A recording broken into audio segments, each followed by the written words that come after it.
Nuit Blanche 2012 met la ville au cœur du projet. La star de la soirée, c'est la capitale.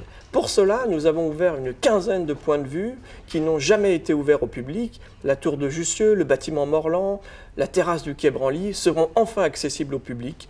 L'espace d'un soir, c'est une utopie, enfin rêvée, enfin réalisée, qui permettront de s'approprier la ville de manière différente. Cette année, la Nuit Blanche ne sera pas cantonnée aux seuls arts plastiques.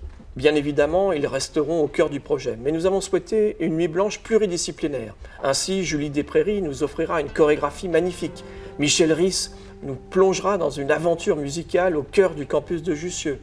Nous trouverons la magie de ces artistes plasticiens qui nous feront découvrir le monde différemment, comme Michel Blasi, qui triomphera probablement au Palais de la Découverte. C'est vraiment une nuit blanche éclectique, mais partant d'abord et avant tout des ressources artistiques du Grand Paris.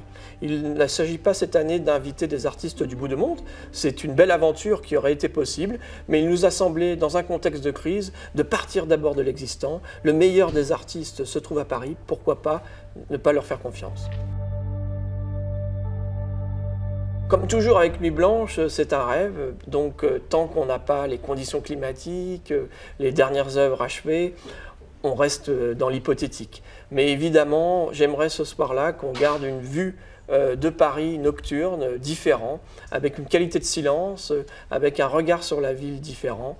Finalement, l'esprit enjoué, l'esprit libéré, l'esprit engagé dans un moment à tout le temps différent.